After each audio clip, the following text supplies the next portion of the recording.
Hey everybody! Hey everybody! Hello, hello, hello. It is Saturday night. You know what that means. Let's go around and introduce ourselves. Hello, I'm Kai Tam. I'm Nick Hellier. I'm Sophia Hasagawa. I'm Xavier Pace. I'm Amy Lynn Perea. And I'm Deja. And we are The Intoxicated Readers. We got a great show tonight. We're doing the continuation of our long-running series, Everything Happens in a... And tonight will be an old Victorian home. So the prompt was everything happens in an old Victorian home, and we all threw that up in our brain matter and swashed it around and did a ninja blender mix up in the gray juices up there.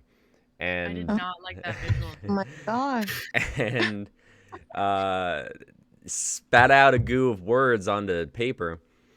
Good start, promising start. Yeah, a literary smoothie of sorts. Oh. And we're going to be presenting them to you dramatically. Hopefully dramatically. Maybe some comedically, but never dull.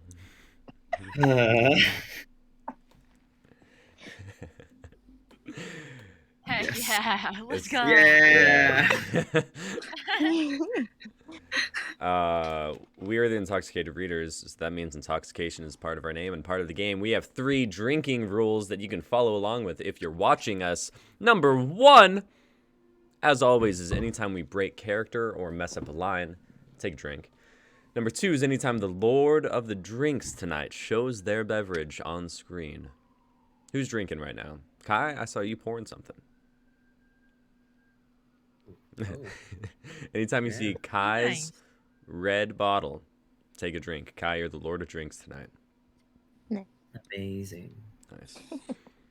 And the third prompt, or the third rule, which is unique to this week's prompt, is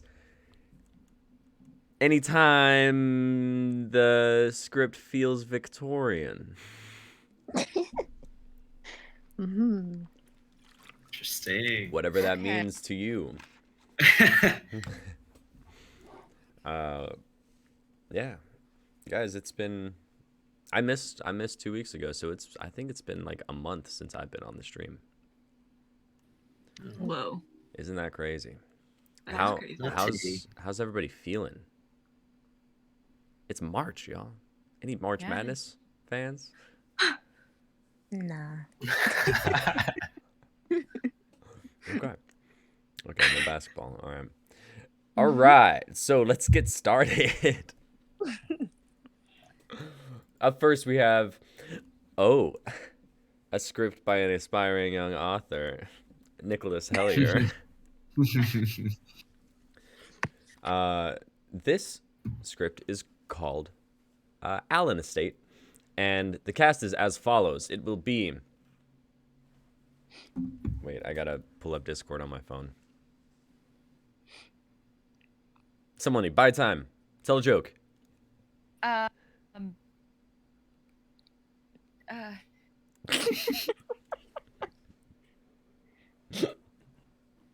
liked it. You know, I like the willingness to like jump in, but the lack of a joke.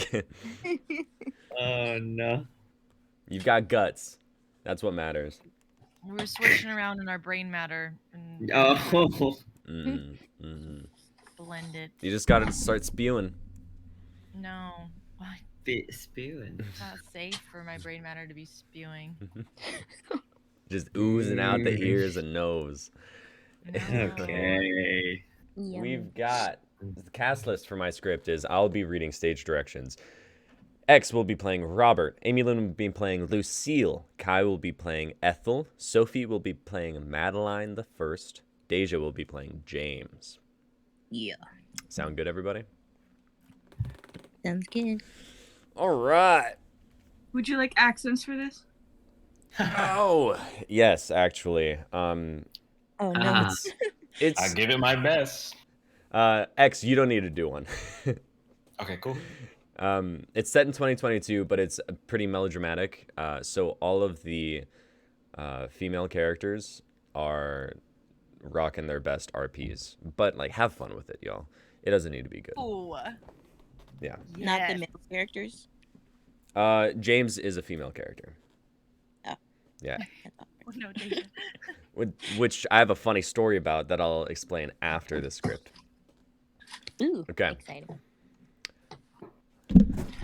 Interior, front room of the Allen estate. Afternoon, 2022. Robert the repairman knocks on the front door to the Allen estate.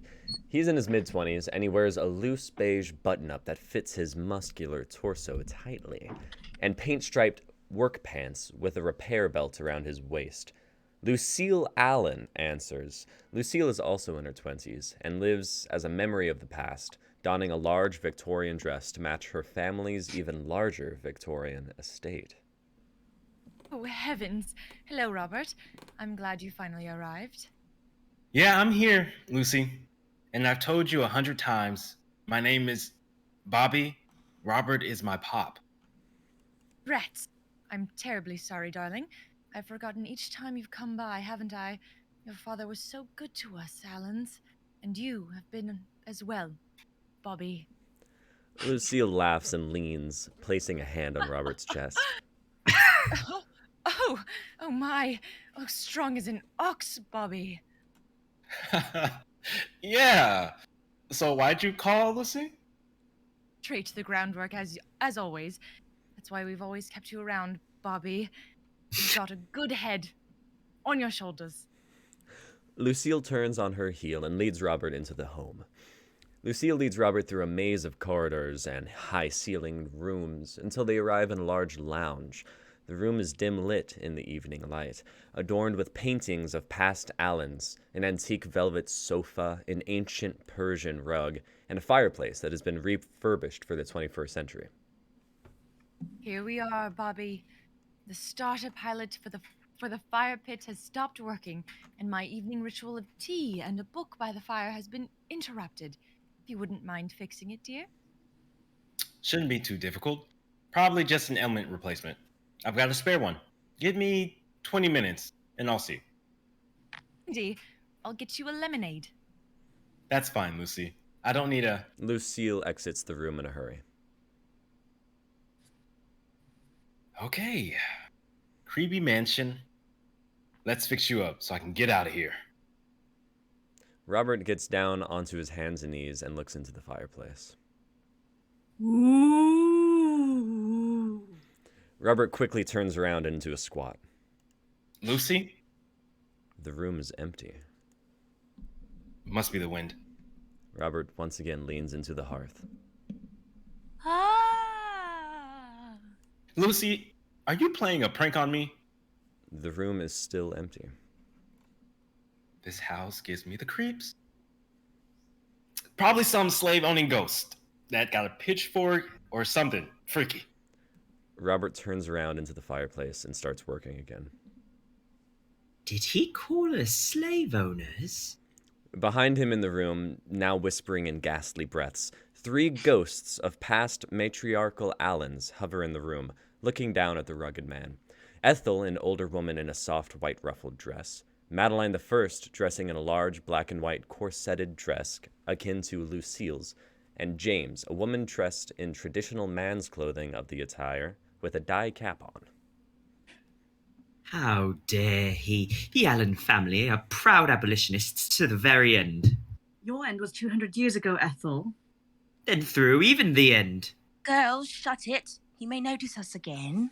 Oh, we get it, James. Don't act like your husband's just because you acted one your whole life. How dare I ought to? James floats towards Madeline the First, who floats in retreat around the room. Girls, look, this boy that young Lucy raves about is muscular. The 3 ghosts goggle at James, who is on all fours and halfway into the fireplace. Is that how all men look these days? I do hope so. Not my type. My dear, men aren't your type. You've made that clear. What an excellent sense of prostate that man has. Estate, I meant sense of the estate. Madeline, speak frankly. He must be royalty with those features. We're in the United States, darling. There is no royalty. Oh, right, of course, my dear. I meant to say estate, not his prostate. Please, stop gawking. Lucy stays up every night journaling about this man. We must assist her courting. Genius. I've got an idea. Madeline the First flies through the stone encasing leading upward from the fire pit. As she enters, soot and ash drop down on Robert, coating his upper body in this stuff. He groans and pulls himself back, taking off his shirt and wiping his face clean of the char. Ah. What the hell? Was that an earthquake? Righto, Madeline. Ingenious thinking. Genius. Yes. Madeline and Ethel gawk at the bulging muscles of Robert's back, chest, and shoulders. Ladies, scarce yourselves. Lucy returns. The three ghost women dissipate into wisps of smoke. Lucille returns with a tray holding 2 glasses and a picture of lemonade. When she sees the shirtless Robert, she shrieks, drops the tray of glasses, and stands petrified. Darling, I do know that men these days are forward, but I am a lady.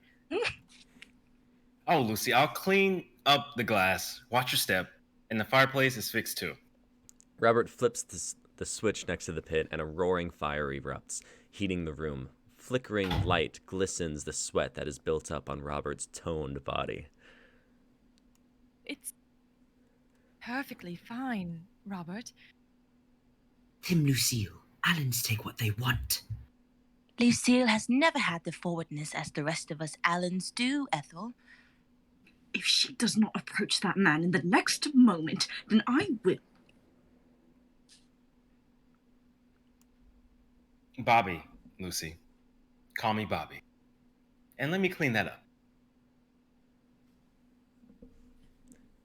Lucille breaks from her petrification.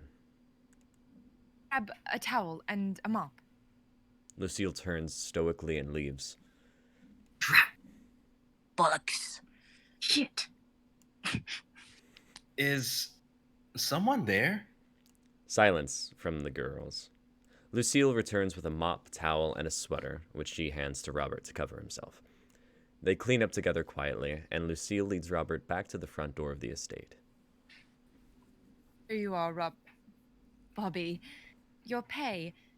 If that old starter acts up again, I'll give you a dial. It shouldn't again, Lucy. Not after the 3 replaced last week. And the 4 more this week. Oh, you know. I use the fireplace quite often. Lucy, if you like to see me, you don't need to break something in your home every time. I'd rather you join me for dinner. Oh, Bobby. Lucy grows quiet. That is, if I'm reading this right. If not, just ignore that and call me if you have a broken toilet. Go for it, girl. You can do it. Bring him in and plant one of his lips. Robert turns awkwardly to go. Bobby, I think I'd rather enjoy dining with you. Great. Maybe tomorrow? Oh, now, let me just get my coat. Now, I'm sort of sweaty and... Here we are. Let us be off. I hope you have a fine place in mind. I am allergic to shellfish. I'm also allergic to shellfish. The 2 voices trail off as they leave. They grow up so fast.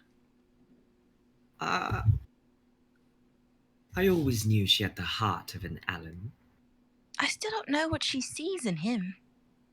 You don't know what anyone sees in any man. True that. I don't need a man. I'm James Allen. Finn.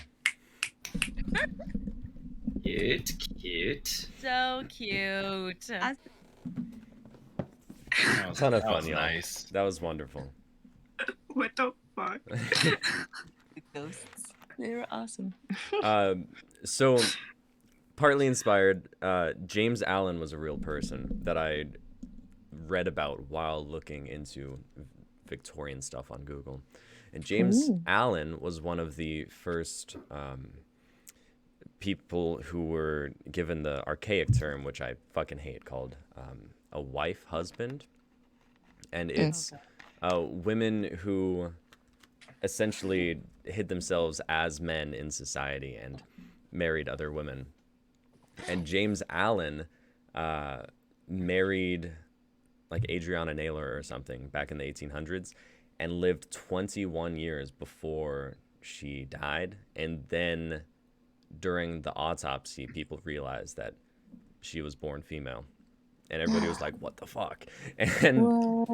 And her wife, Adrian Naylor, was just like, no, I never knew. What? We were just celibate our entire lives. Yeah. I mean, it works though, because I heard that story too. I feel like that works because during those times they had separate bedrooms. Yeah. Like, I don't know. But yeah, I like that story. Yeah. I loved it though.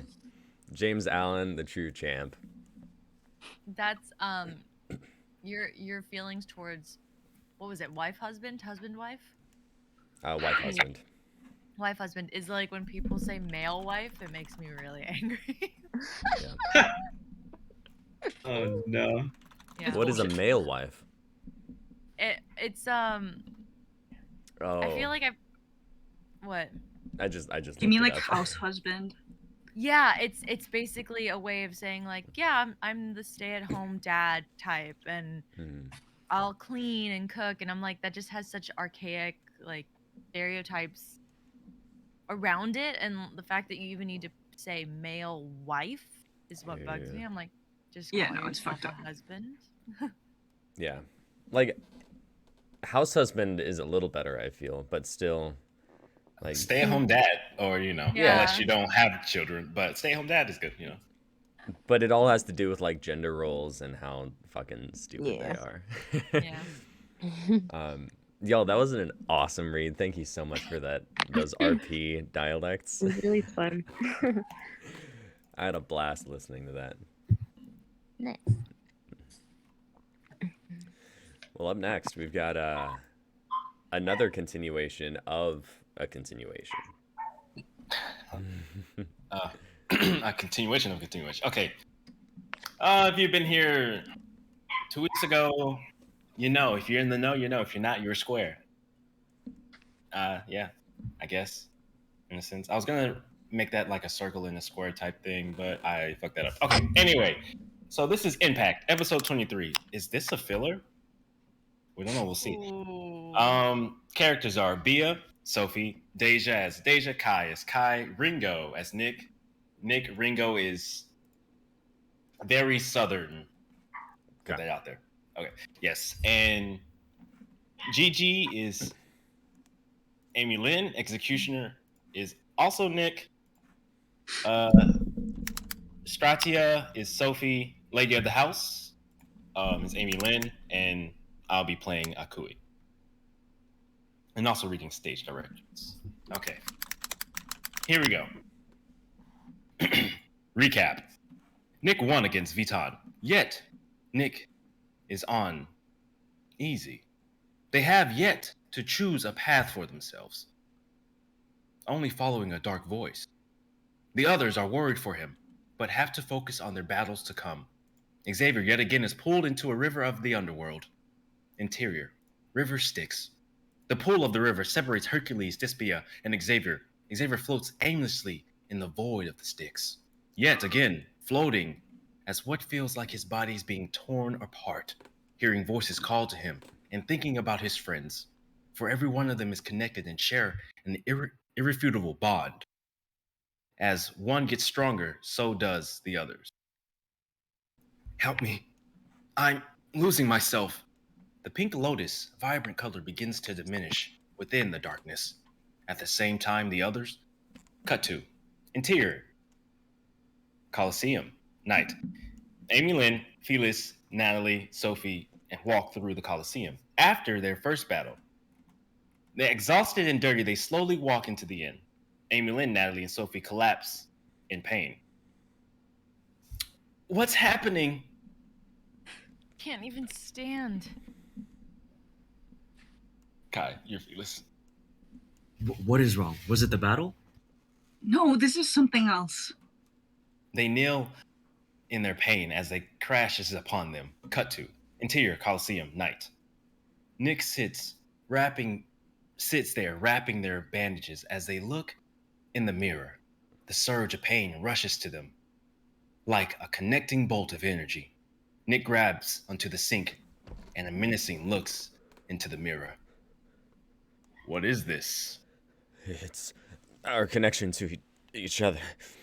One of us is on the verge of dying, or Or what? all of us will have a power-up. I don't think so. It just seems the pain is shared. I feel that one of you tried to escape into the River of Styx. Ah, see? The pain is over. Like it was pulled back to its origin. You don't think I'll grow stronger? I didn't say that. I said you won't gain power from the river. Only those who enter are allowed to change. Change? Into what? That is yet to be seen. Achilles was the only one to survive it. Being submerged is something totally different. If they survived, I would love to meet. Xavier. Nick says while looking into the mirror, seeing this black aura emit off them. Cut to interior River Styx. Meanwhile, just moments before, Xavier is struggling to do anything. Despia is getting farther away. The silver glow is fading. The lotus begins to wilt. He thinks of his friends. Amy Lynn, Christian, Deja, Kai, Natalie, Nick, Sarah, Sophie, and Zach. The silver energy emits from him within the darkness of the Styx. It reaches beyond the darkness. The lotus continues to wilt, but the pain begins to lessen. I can't let them take this. It might kill us all. Realizing what he is doing, he draws the energy back into himself. It will only have to take one. Xavier opens his eyes, and his irises are silver. The lotus begins to revitalize itself, growing and glowing in the dark. Xavier begins to charge the energy. As the light in the dark opens to him, he rushes towards the light. Great strength. I have to get stronger. In a flash, he disappears into the light. Cut to exterior. A long road. Day. Moments before, B and Kai ride in the front of a carriage as they go to the coast city of Rim in Argata. Deja is writing a letter. Hi, guys. I know it's hard to communicate since we don't have internet or The carriage hits a bump in the road. text messages. Sorry, I don't know why I was mad there. I miss you. Kai passes Deja a steam bun. I hope your journeys are going well. I look forward to seeing you soon. As soon as she puts the quill down, pain struck her entire body. Kai screams out in pain and falls back onto the carriage. Bia hurries the horses to the next town. Kai and Deja pass out. As Bia is traveling quickly, she stumbles upon a house in the middle of the woods. Shrubs block the path in. She cuts them down and walks the horses in. As she walks, the path is filled with withering trees. Leaves cover the path as if it has not been cleaned for ages. As she walks, an owl flies overhead, earning her attention. She picks up Deja and Kai, puts them on each shoulder. She signals the horse to the stables. The owl flies into the window of the old house. The house was gray and withering as the rest of the land. The colors of the windows have faded, leaving only the red tint. Though the windows are big, as if it is no light enters that place. With its high roofs and statues at its peak, the house looked like more of a monster on its own. Let's not forget the portion of its old home that others will call a tower. This place looks like shit. We'll rest here for now. She enters the old home. Cut to interior Victorian home. Night. Kai and Deja finally awake in the dead of night. Bia sits on the old Victorian chair in front of them, an owl perched on her shoulder. What smells like old people? The lounge chair you're sleeping on. How old is it? Maybe hundreds of years, who knows? Bia gets up and pats the chair. Dust comes flying up. Wow, that's bad. Come on, we need to look for supplies. I hope whatever overcame you both has passed. Think so? Felt like one of us was struggling to survive. That is probably why I was sent this. She gestures to the owl. I think Akaloy sent me a message. I will head to the back of the wretched house to the tower where it sits closer to the moon. I will need to speak with her, perhaps even summon her here. Okay, we'll leave you to it. We'll look around and see what we can find. They begin to separate. Deja goes to take a bag to the kitchen. Kai pulls out his weapon and begins to check other rooms. From the shadows of this place lies in wait a familiar foe, appearing out of the shadows. Yes. Come on in, you bastards. I'll end you in my creation. My new power. Ringo disappears back into the shadows of the home. I'll make every hell for you come true. As if it whispers in Deja's and Kai's ears, they instinctively look back as their hairs on their necks stand up. Yeah, see, that's a note from me. Deja moves a little bit quicker. It's just a breeze. I've been through worse. Kai continues to search. His search leads him up the stairs. As he travels up the stairs, a voice calls out to him. Don't you want the life we once had, Dad? Kai looks back, terrified at the voice he just heard. He looks in front and behind him in the hall upstairs. Mine's playing tricks on me. He goes to the end of the hall to his left to check rooms. Cut to interior. Home kitchen. Night. Deja packs the canned goods away quickly. After I'm done, I'm gonna wait outside. This is not smart. A voice is heard. Always. 1 to cower 49. How will you amount to anything? No. Ghost and voice is a no. Deja goes towards the door. The rug trips her and she drops and breaks a glass of canned goods. As she's picking it up, the figure behind her is holding a blade. She looks back, but nothing is there. The figure holding the blade is now in front of her. She turns to pick up the food, and it's gone. I cannot do this. Not tonight. She goes to open the door, but it won't budge. She looks at the lock. It's unlocked. No, please, please. Now, 49. Cowering does nothing but halt the inevitable. You are not real. If I turn around, you are not there. Emelian crushed you in that reality. Deja turns down the hall where the stairs lead up. The hall behind shows a grand window showing the storm outside. Or so you thought. Deja turns to the door. There is the executioner. From her time within the tree of Agatha. Half of his face is missing and is bloody. Before Deja can prepare, he hits her across the room. Did all that packing just for it to break? You should worry about your life, 49. He throws his knife at her. She barely dodges it as it hits the wall. Deja runs behind the staircase leading down to the lower level. Show me your strength, 49. I've come for your blood first. Cut to interior Victorian tower, night. Via reaches to the top of the tower, unaware of what is happening below. As she enters the room above, it is lifeless. An old room with a large bed with a silk canopy, like a gorgeous white gown, only decayed like a decayed body, floating there, waiting.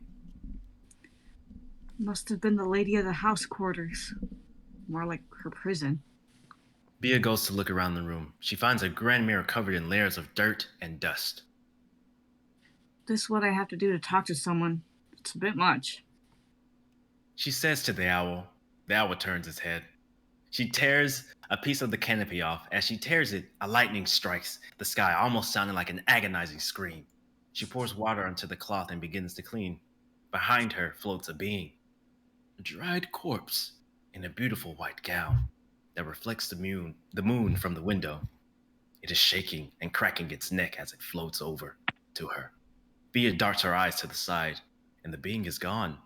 Cut to interior, upstairs night. Kai is slowly approaching each room looking for where that familiar voice came from.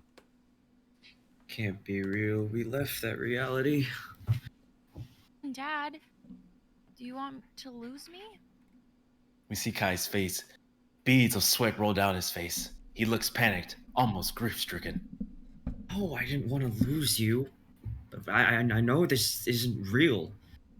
Kai feels something on his shoulder. He turns around and pierces it. Before he looks up, blood hits his hand. He slowly looks up and sees a young girl. She resembles him in a way. Tears fill her eyes as blood spews from her mouth. Why, Dad? The girl collapses into Kai's arms. Kai is lost.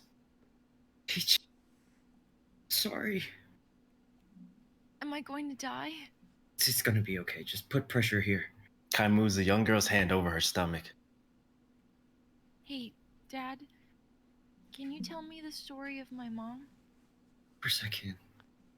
She was brave and strong, just like you. The young girl spits up blood. She sounds nice. Hey, Dad, where did you go? I can't see you. I'm here, Gigi. Oh, there you are. You feel so warm, Dad. I feel like I'm being wrapped in a twirl of snow. Gee. It's so wonderful and frightening. Dad, will I see Mom on the other side?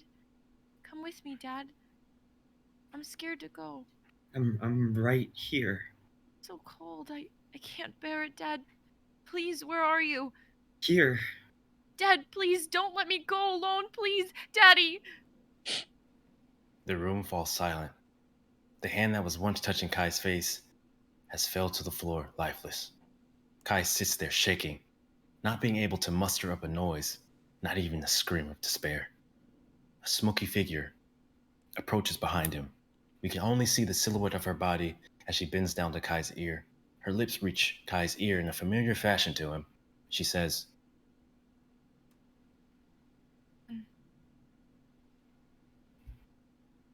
Kai looks down to see the girl.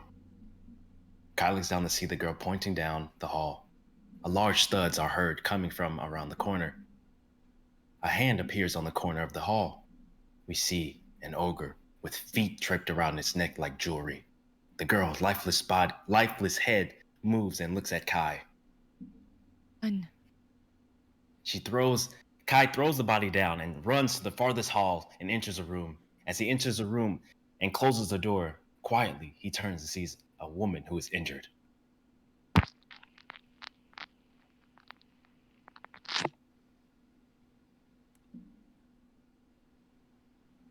So your nightmares are trying to kill you too? Cut to interior, downstairs, night. Deja's running from the executioner. You can't hide. I can sense your fear. Deja hides behind the lounge chair in the downstairs rec room. Ugh, I can't win. Amy Lynn was the only one to defeat him. The lounge chair is picked up. Here I am, 49. The executioner throws up the chair and splits it in two with his weapon, trying to strike Deja. She dodges and gets cut in the arm. Sigil of the Wind. Wind erupts and tears through the room, pushing him back. You've grown stronger. It shall be fun killing you. You can try. You think you can beat me? You're a fool. That may be, but fools always try. Executioner goes in with his sword. It has become a great sword. Deja counters with her sword of thorns that appears in her hand. Oh, so you can block my attack. I train with better fighter than you. That's why you got in my range. What? Fire protection. A blast of fire emits from Deja, throwing the executioner through multiple walls. You damn bitch! Looks like someone is mad. I'll kill you! Dark energy erupts around the room. It is pulling everything towards the executioner. I am not afraid anymore. Then come, face the fear I've instilled in you. Deja lets herself go and begins to be pulled in. She closes her eyes. The executioner raises his sword. He swings it down towards Deja. In a split second, Summon Howl of the Wolf. Deja is holding the blade in her right hand as the other is aimed at the executioner's torso. But how? Black and white energy covers Deja's hand. The energy is the shape of a wolf's face, its fangs stopping the blade. Deja shifts her balance and hits him in the torso, leaving a bite mark and pushing him back. She flips backwards. It's a part of my training, utilizing different techniques. You can't stop my black hole technique. I don't have to. I will learn it. Fine. If you say so. Come! The energy begins to pull again. This time, Deja positions herself on the wall, ready to pounce. What do I name this? About to beat that ass? Natalie would like that one. Wolf Fang Fist? I feel like Xavier said that one before. The energy pulls grows stronger, even pulling the panels of wood off the wall. I got it. Fang of the Woods. Get ready, because here I come.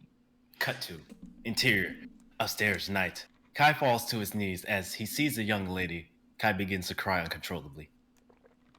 I killed my daughter. The injured woman is surprised at his response. Where is she now? She's taken by a Kui. What is an Akui? Kai can barely speak, shaking uncontrollably. It's a demon ogre. I get it now. What you saw is not real. It's this place. Because he's... No, it is. I killed her, and I could save my wife. Then he tortured me day in and day out. A demon hunter lost to time. What are you talking about? Where I came from. The woman pauses. You came from Loom, didn't you? You're a practitioner. Listen to me. That reality isn't real.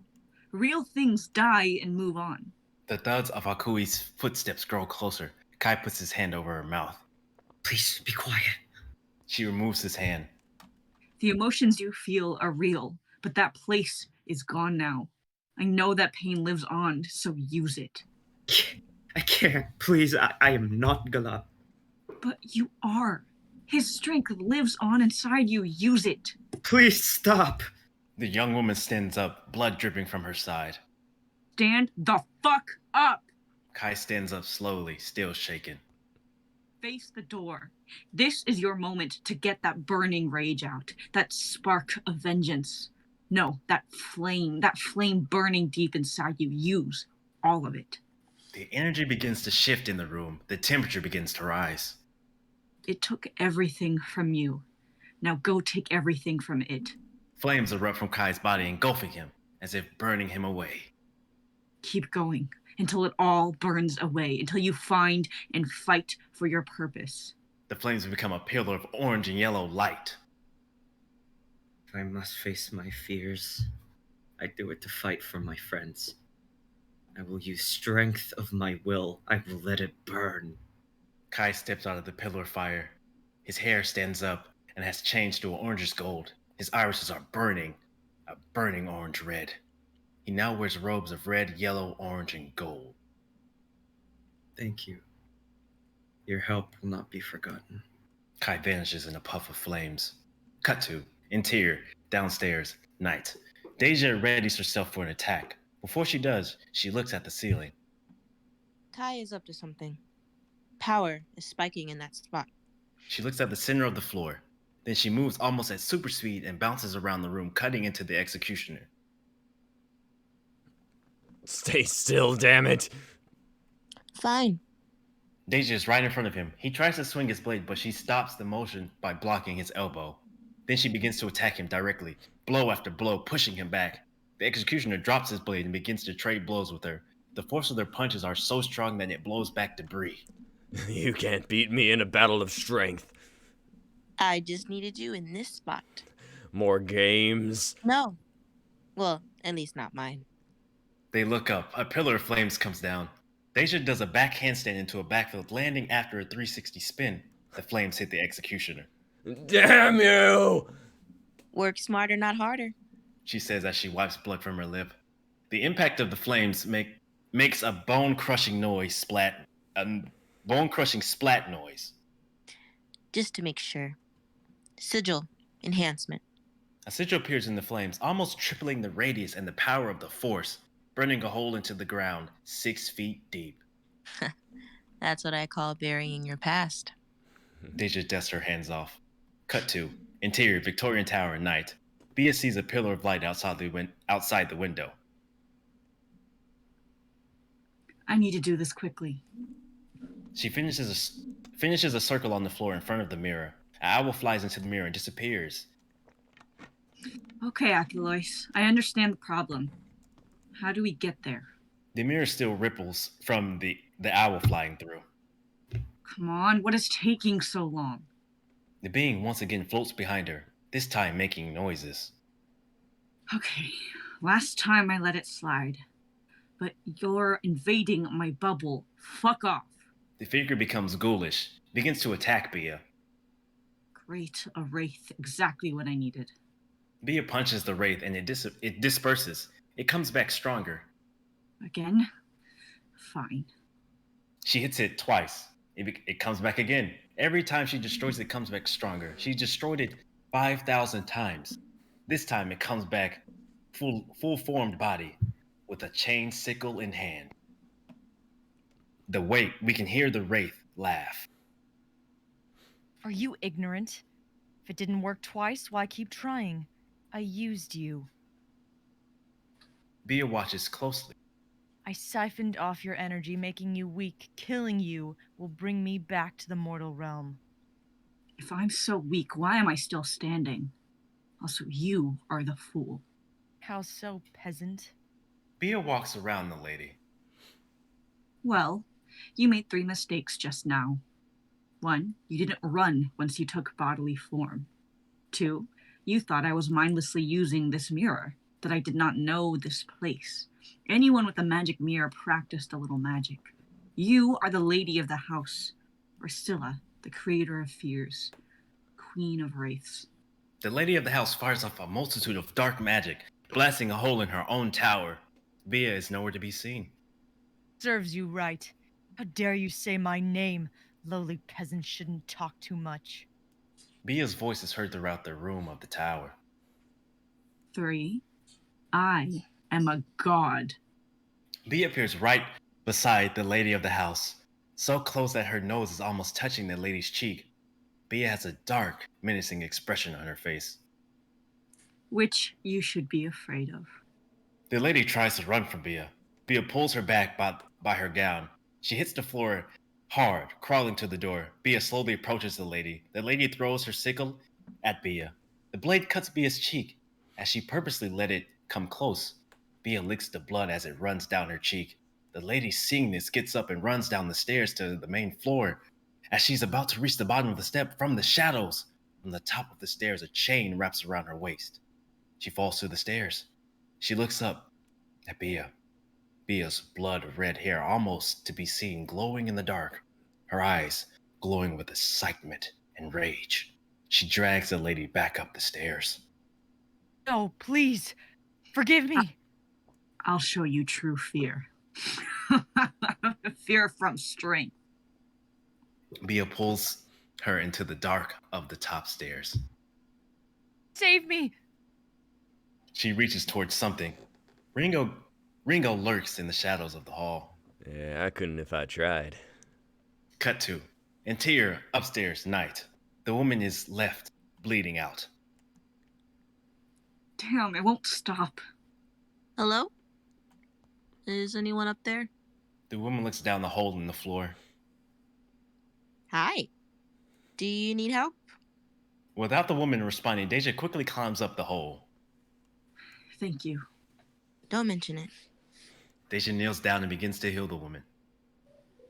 What is your name? Strata. What brings you here? I was trying to end my fear. And what was that? Not having the strength to protect my sister. I needed the strength to take my revenge. Revenge digs 2 graves. maybe. But I'd gladly meet my sister again. She wouldn't want you to die. Well, I was saved tonight. Or maybe we saved each other. Deja looks at the hole. Do you know? No. He vanished in a puff of fire. You can pull it tighter. I can handle it. Deja continues to heal and bandage straight up wounds.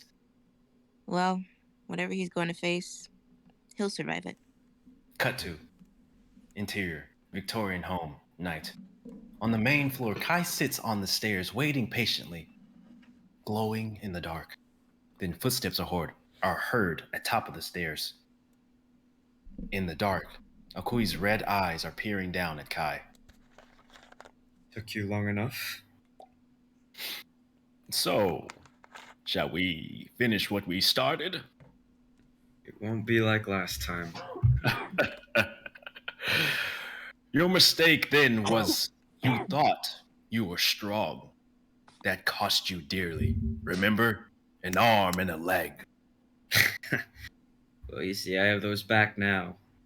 This will be our end. Fine then. If you are serious, then I will be too. Akui erupts with energy. But the ogre's body becomes smaller, no longer staggering 10 feet, but 6 feet tall, with an extremely muscular build. He crushes the necklace of feet in his hands and lets it rain on him, painting his body in it. My war paint is done. Akui begins to walk down the stairs. So this was your true form? What? You don't like it? I killed many in this form, then took on the name Demon Ogre. So you were once human. Yes. For the atrocities you committed, I'll end it all right here. Now Kui and Kai are face to face at the bottom of the stairs. Try if you must, but you are dying tonight. How many times have you tried that? Akui scoffs, and they both get into fighting stances. Akui closes the distance. He kicks Kai to the side. Kai blocks with his forearm. Akui draws back in pain. I'm sorry, did I burn you? Don't get ahead of yourself. Akui's skin turns green. Let's try again. Kai goes in for a punch. Akui catches the punch. He smiles at Kai. Then they begin to trade blows, each one landing some and missing another. Kai kicks off Akui, then he motions his hand in a circle, making them have after images. You think your will is stronger than mine? This is enough to defeat you. Akui goes in to attack. Every attack he throws is either blocked or dodged with great precision. Each block loses ground. You dare toy with me, the great ogre Akui? Akui's fist grows large with dark energy surrounding it. It strikes Kai, or so he thought. He punched through a puff of flames. There was nothing great about you. Kai is behind him. He turns to face Kai. Kai has one hand out. Akui thought it was to spur him on. Kai has his right hand on his chest and his left hand supinated, almost like a statue. Akui rushes in, trying to attack Kai. Rage engulfs him, losing all of his humanity, reverting back into an ogre. As his hand is transforming, he tries to slash Kai with his talons. Kai effortlessly sidesteps Akui. Burning hand of strength. A giant hand of flames appears above Kai on his right side before striking Akui. Kai saw his entire life play out before him, as well did Akui. Kai saw a young boy struggle to keep his mom safe, then gain the strength to keep his family safe, then losing his family. Giving into his desires, let his vision of strength be corrupted by the ones around him, turning him into the ogre. Tears roll down Kai's face. The burning hand cuts Akui in half. Akui slides and rolls on the floor. What? What do you call this new power you have? They call it Garuda burning form. I see. The fire of one's will.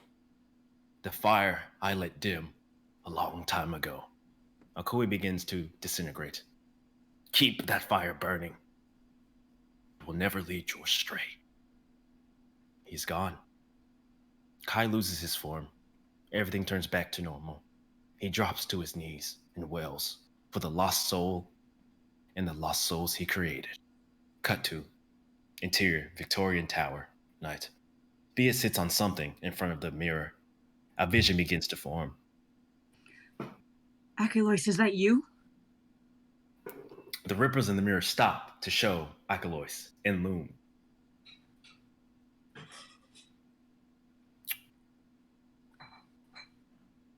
Yes. Did you understand the message? Yes, but how will we get there? Through the mirror. But you have to be here for that to work. Achilles steps through the mirror. You know you could have just have said that. Well, I chose what was more appropriate to get the meaning across. What are you sitting on? On her. Scylla, don't worry. She shall be my squire of sorts. I'm taking her with us. As long as she is useful. Oh, she will be. Or there was no reason to spare her. Scylla, the lady of the house, begins to cry. Where are Deja and Kai? Somewhere down there. Achilles is upset at what Bia says. You left them in the House of Fears? Bia, their initial test was enough to break their spirits. Bia looks at Achilles with a mischievous grin. You coddle them too much.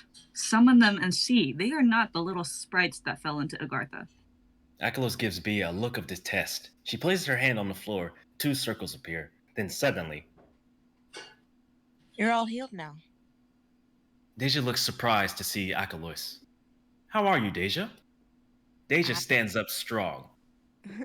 I am fine. What's going on? We'll wait for Kai. Kai appears, still kneeling. Kai! Kai gets up with determination in his eyes. What's the situation? See, Achilles, they are strong-willed, my soul-burning warriors. Achilles unsheathes her blade. Severance! As if breaking the seal that caused the fear on this place, Ringo appears, standing in the middle of the tower. Well, shit. Scylla looks up at Ringo, and anger washes over her face. I remember what happened to my beautiful home, you monster! I will kill you for what you did. I freed you from your family obligation holding you back.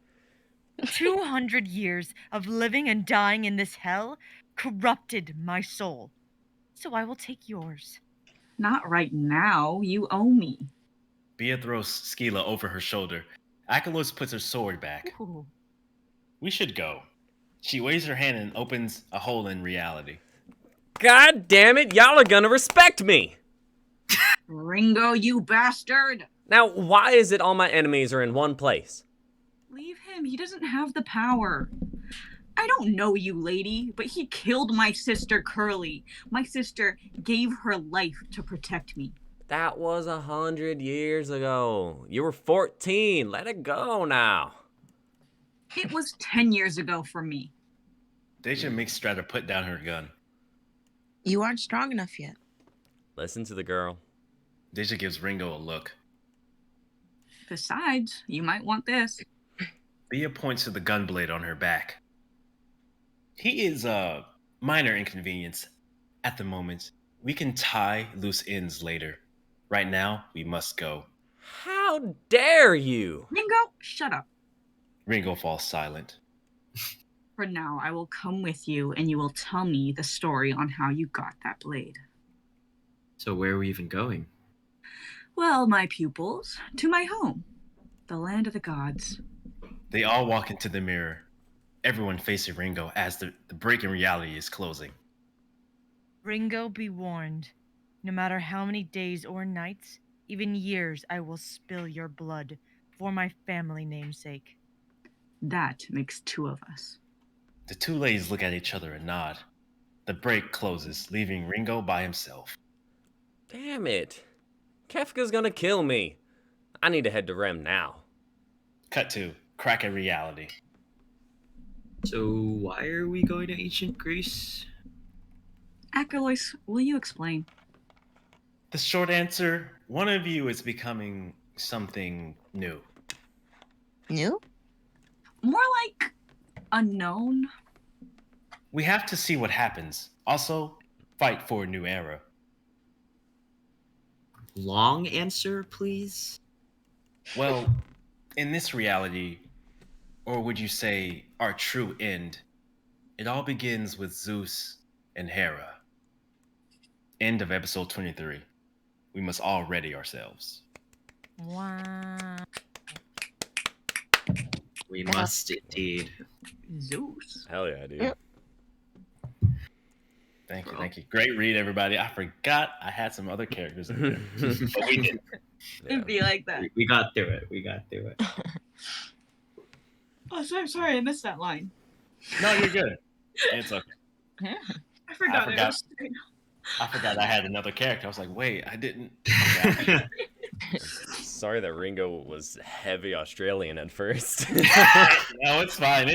As long as he has some type of like twang, it's okay. Yeah. It was so funny. I I thought it worked. I thought the Yeah. audio worked. Nick's face said, my brain is broken. No, it's okay. It works. It was amazing. Loved it. He's like 300 years old, so he can have anything he wants. I think. So yeah. Hell yeah. But yeah, I had to tie it back in. So I tied a lot of things back into when I was missing characters. So and then now, Yeah. so yeah, That's a fun episode. it's not a filler. I was trying to make a filler that's not a filler that actually like progresses story. So, Had a daughter. yeah, and you're like, this is for like if I, once it becomes an anime or whatever, right? So people like, because there's gonna be people heavy that follow the story. So if they follow the story of like your first reality you went into, that is your character's backstory. I just explained your character's backstory in a way where like you were still living through it, so it didn't seem like expositional. Hell yeah. Yeah, That's cool. so yeah, I'm sorry you killed your daughter. I'm sorry about that. Sometimes it'd be like that.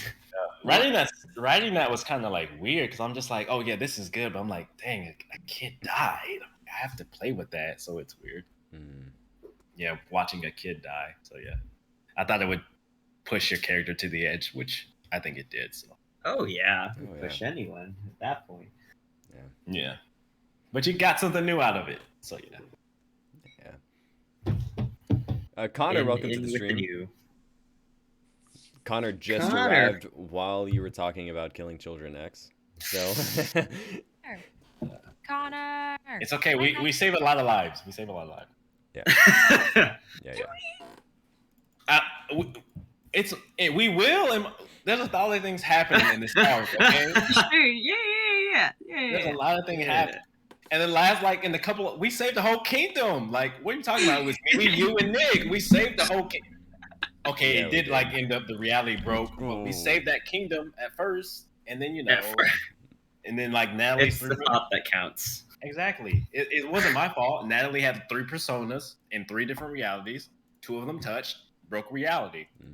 Not my fault. Yeah. Not my fault. That just happens. That's an average Tuesday. Yeah. When Yeah. your Average realities Tuesday touch. for the intoxicated readers. Yeah. It is what it is. Everyone.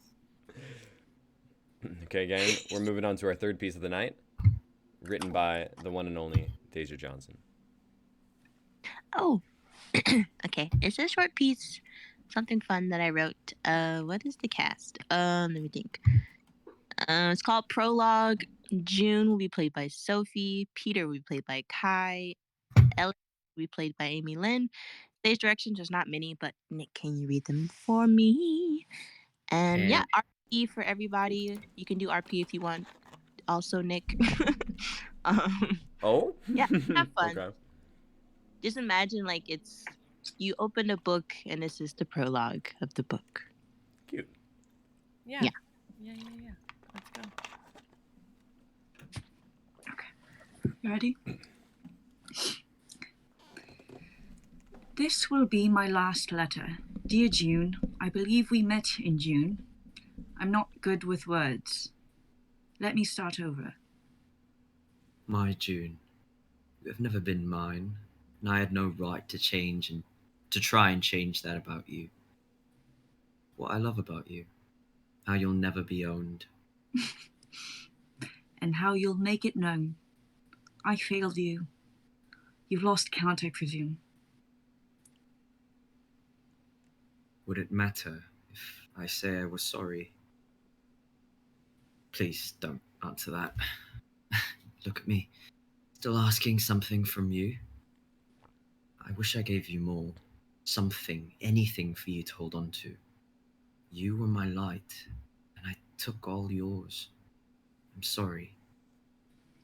You should be cherished every minute for as long as you live. You... Ellis enters behind June, startling her, and she crumbles up the letter in her hand. Mail did the carriage bring in this morning, my June? Oh, just more invitations to weddings for the spring. Ellis sits on June's lap and kisses her, then talks in her ear. And when can we make the big announcement, I keep telling you after my brothers and fathers get back from their hunting trip. I know. I'll be patient. What? Do you smell that? Blood. A lot of blood. Ellis glances down and sees something crumbled in June's hands and frowns. End. Interesting. I need the book What's happening here? to narrate What in the the fuck? audiobook. Excuse me? Excuse me. That was great, guys. Nice. That was dark. Yeah, sorry about that. I like that turn. That was Hey. Dark is a good thing, Deja. Oh, okay. Mhm. Damn. But yeah, I thought of what I think of when I think of Victorian is LGBT plus and letters. So Yeah. I love it. Yes. Yes, the ultimate duo. Yes. LGBTs and letters. Wonderful. Sorry. here for it. That's great. What Amazing. is this just a Effective prologue. standalone prologue, or is it a prologue to something that is in your mind or being written, or what?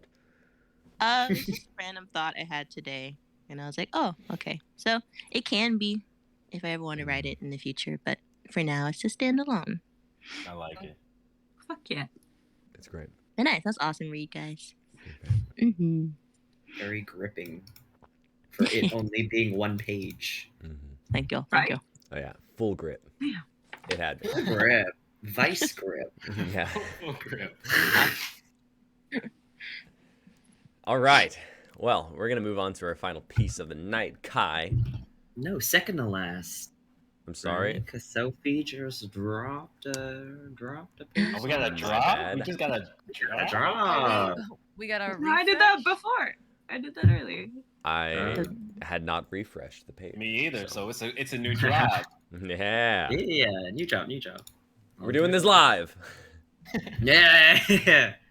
Hit that refresh button, gang. Why did I say refresh so weird? I'm sorry. Refresh. It's because of all the dialects today. Don't worry about it. Honestly, yeah. Yes. All right. Here is my piece. This is called The Gods of Earth, and I'll be reading stage directions. X will be playing Leon Papatones, and Nick will be Kairos. And we're just gonna jump right in. Exterior, countryside, old Victorian home, night. Title on screen, May 2000. Thunder booms across the countryside, casting an eerie atmosphere to the old broken Victorian home, sitting at the center of a large abandoned clearing. Rain shrouds the view in mystery, but a hooded figure is seen stomping through the overgrown grass towards it. Interior, old Victorian home, night.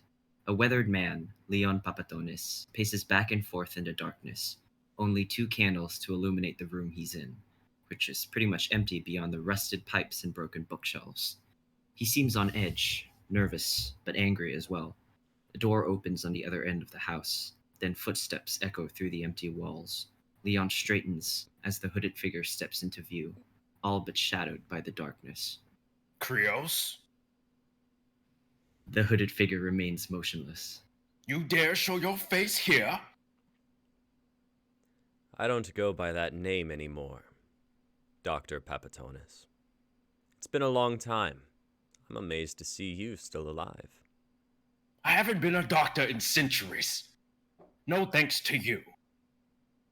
What are you doing here? You have something I need. And what makes you think you're in the position to seek my help? This is all your fault to begin with.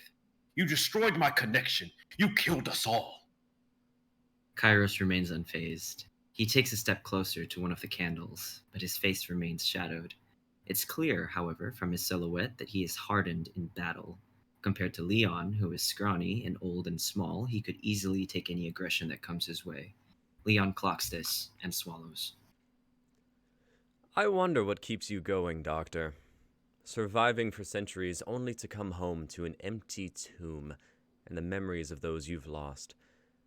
What makes immortality worth all those lonely nights? Listening to the ghosts of the people you failed to protect? You bastard! I should have killed you when I had the chance. You mean when I was still small and weak? A teenager too young to handle the cost of ending someone's life? Looks like the egg is on your face, Doctor. Leon stands motionless, shaking in fury. He knows better than to threaten Kairos, but he'd die before he'd ever give him what he wants. How could you do it, Krios? Never mind how you did it. How could you throw thousands of lives to their death and not feel an ounce of regret? We weren't meant to be gods. We could have ruled the people of Earth. You didn't have the strength to kill one 18-year-old boy.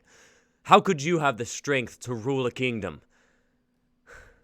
I did you a favor. We've trusted you.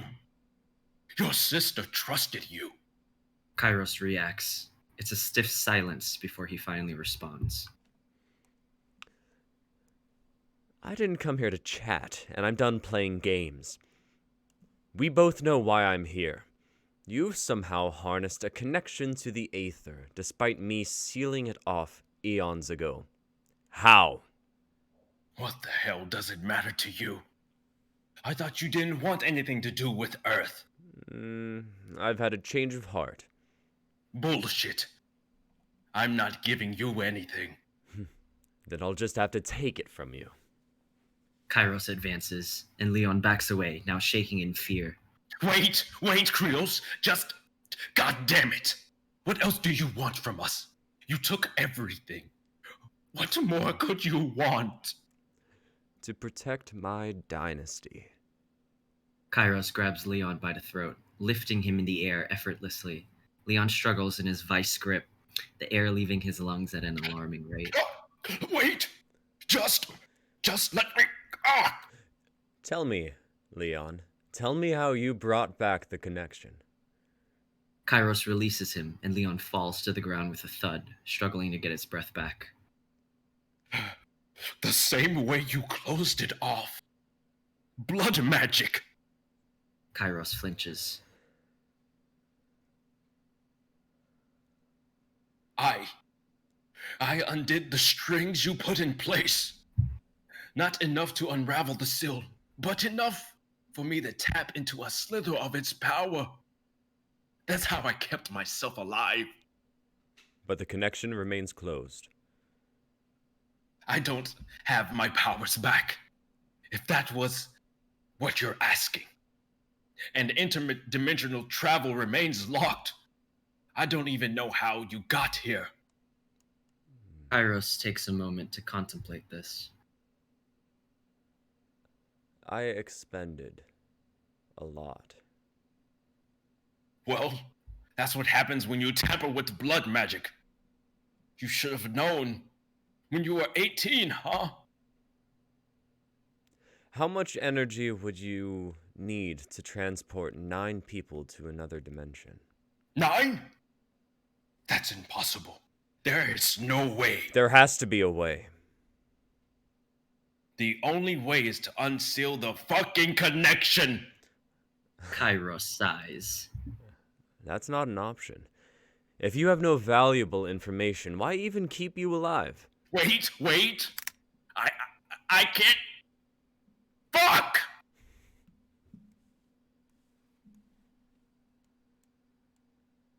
My research.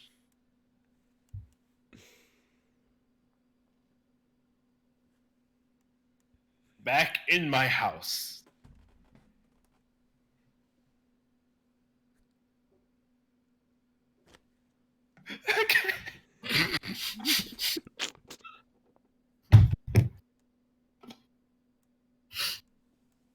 Take a minute. let's breathe.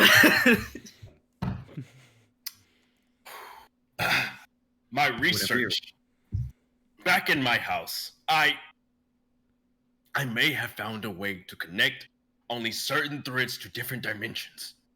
It's still in early stages, but given the time and the resources, I can unlock just enough from the Aether to transport someone to another dimension.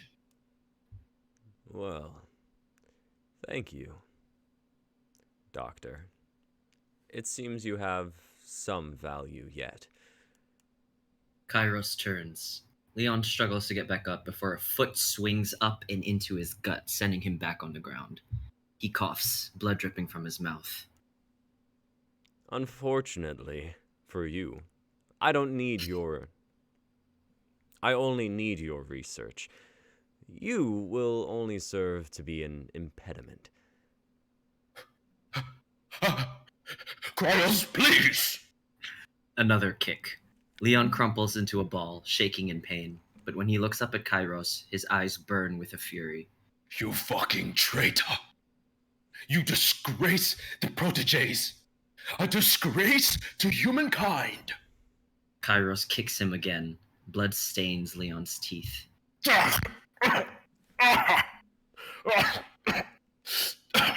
When the soul of your sister reappears, you're going to die a painful death, Cryos. Kairos grabs Leon by the jaw, squeezing it together so tight Leon can feel his teeth caving in. Kairos leans in so close that we can now see the elongated red slit in the place of his pupil, shimmering with rage. My name is Theos.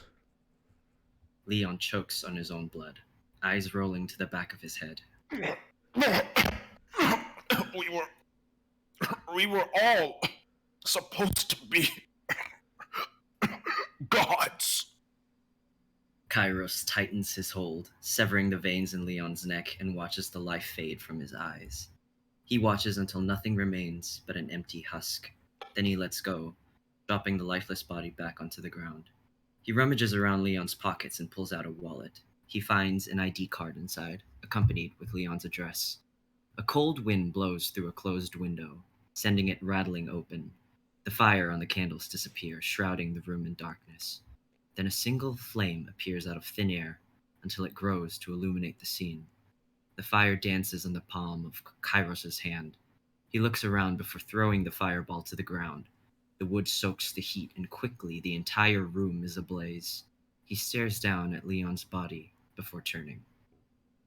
There can only be one God. He exits, the house going up in flames within a waterfall of rain. Blackout. That was a great read, guys. No? Let's go. That was fucking awesome. That was A awesome. little lore, a little That's cool. little lore sprinkled in there. Mhm. Tight. Good The shit. drama. I love Right. it. That was awesome. Mm. I think my favorite part was how in character X would be. Ah, and then oh my just gosh. Pop out. Yes! I can. Fuck! And then you're just kind of like giggling to yourself. It was really Yes, good. you can. I It was was trying to hold amazing. it in. I was trying to hold it in so bad. I'm just like, I can't. You were in the character. It was great. So great. Also, fun fact, Theos actually means God in Greek. Ooh. Mm, Yeah. Look at that. Yeah. nice. Damn, So cool. that's awesome. And I love getting a little bit of the backstory. Yeah, Yeah. yeah. Definitely. I spent the past week plus writing lore on this shit. Mm, All 9 dimensions. I was like, I gave myself too much. This yes. is hefty. Fuck yeah. What? Yep, 9 dimensions. Oh my god, dude. The Just Luvaris, Yeah. y'all. It's Luvaris, The yeah. 9 dimensions. That was Theos. Oh my god. It's clicking. It's clicking. Yeah. I thought that was gonna be obvious. I'm sorry. No, you're good. Yes. Connor in the chat says that's where theology comes from. That's the root of the word theology, which is a word for religion. Nice. Let's Okay. go. The study of God. Huh. Yeah. There it Study is. of God. Damn. Mhm. Words. Words. They mean things. I don't know if I want to be studying Theos, to be honest with Mm. you. No go. I would just like to point out that we all had the same prompt, but nothing really overlapped. I think that's Right? great. Other than the house. All very different. Yeah, it's just the house. Like, It all happens in the same house. Mhm. Yeah. The same Yeah, yeah, Victorian mansion. One mansion. Different time periods. Same set. Yep. Yeah. Oh man. All right, well, we've got Alright. one more piece, y'all. We're doing it live. Woo-hoo. The new drop. I can't wait. Mhm. New drop. Okay, this is Sophie. called Unreal by me.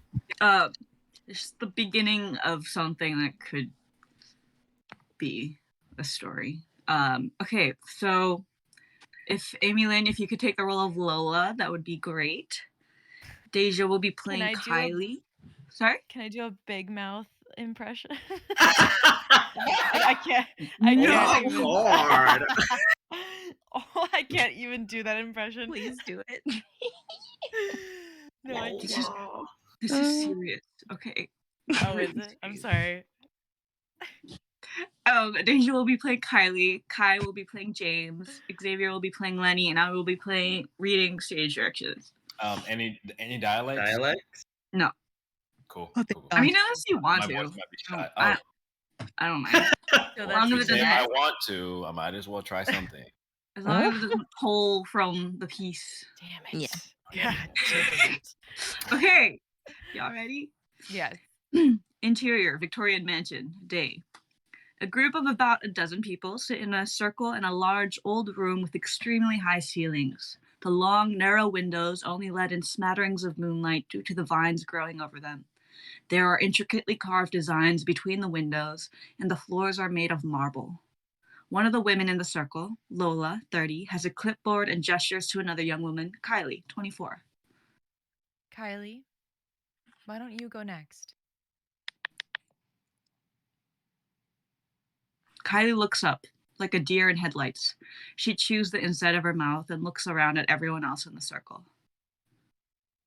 I'd rather go last, actually. Everyone has already shared. Okay.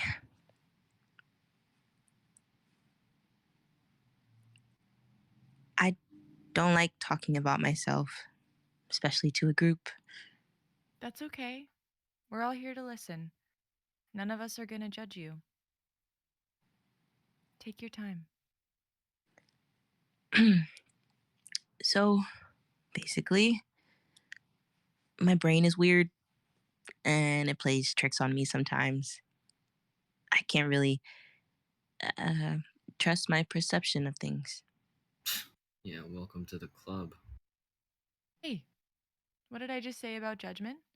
No side remarks? No snide remarks, James? Got it? Yes, ma'am. Sorry, Kylie. Please continue. What do you mean by that? James looks up, his expression bored and unimpressed. I mean, all of our brains play tricks on us, and you sit there not listening to any of our stories, and then you act like you're the only one who has this issue. Just think it's funny. Okay, James, that's enough. This is supposed to be individual sharing time. You have the floor and nobody else can talk. Yeah, except you, apparently.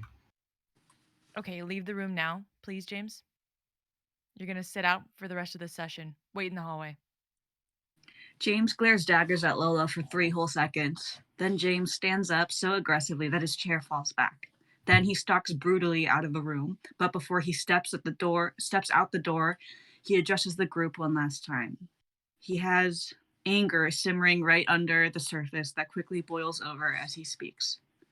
The truth is, we're all crazy here. Sitting in a little circle and talking about our feelings isn't gonna solve anything, and you're all fucking morons if you think it will. The truth is, we're not here for us. We're here for our so-called normal friends and our normal families and everybody else in this dumbass fucking provincial town. So they can feel like they're helping us. We're sent here 2 times a week in the oldest, furthest building around, so there's a few less hours in the week that everybody has to be around our psychotic asses. Because being around us makes everybody feel uncomfortable. Because you see, there's nothing any of us or any of them can actually do about our fucked up little brains. Sure, they can pump us full of meds and smooth out the edges so we're mildly more palatable. But no amount of overpriced pharmaceuticals or group fucking therapy is going to make any of us a normal functioning human being. No matter how many hours we spend in a circle like we're conducting a seance and trying to magically summon a version of ourselves that's sane. Fuck all of this, and fuck every last one of you for being so goddamn stupid. With that, James storms out of the room. Lola sighs deeply and takes a moment, then smiles weakly at the remaining members of the circle. Everybody is uncomfortable and rattled, each person looking either angry or afraid. Does anybody agree with anything James just said? Another boy, Lenny, raises his hand and Lola nods at him. I don't think it's true that people feel uncomfortable around us. If I ever mention anything about my sickness, people just get all quiet. People don't want to hear about it or even think about it. I'm sorry to hear that. Everybody deserves to talk about what's hurting them, which is why this is so healthy to do. Did I say something wrong? I made James so mad. No, Kylie, you did nothing wrong. I'm sorry your sharing got interrupted. Please continue with your story. Interior, hallway, day. James sits on the floor leaning against the wall. He is angrily pulling at a thread on his hoodie. When he finally manages to pull it off, he starts ripping it into pieces. We still hear Kylie's voice as she finally starts sharing her story. I never thought too much about it as a kid, but sometimes it's hard for me to believe that I'm as real as anybody else. Whenever I think about telling people things about myself or about how they might feel when I'm not there, my brain just gets staticky and I can't picture it. It's weird to think my presence actually affects others. A shadow crosses over James and he looks up, eyes wide. He tries to scramble up onto his feet, but he keeps falling back down. James starts trying to crawl away, but something keeps dragging him back. Do you ever get the feeling that no matter how many times you look behind you, there's always a tiny little blind spot that you can't see? I always feel like something is behind me and I can never completely confirm that it's not true. James gets flipped around on his back, but seemingly nothing at all. He opens his mouth to try screaming, but he grabs his throat in fear, no sound coming out. He looks around frantically, trying to see his assailant, but not seeing anything anywhere. That's the only time I feel like someone's really seeing me, like I'm something tangible that could be erased. It's only in those moments of fear that I truly feel real. James's hair starts rustling and morphing. Then we see large lumps on his head roiling around. Then the lumps start spreading all over his body, and James writhes in pain silently.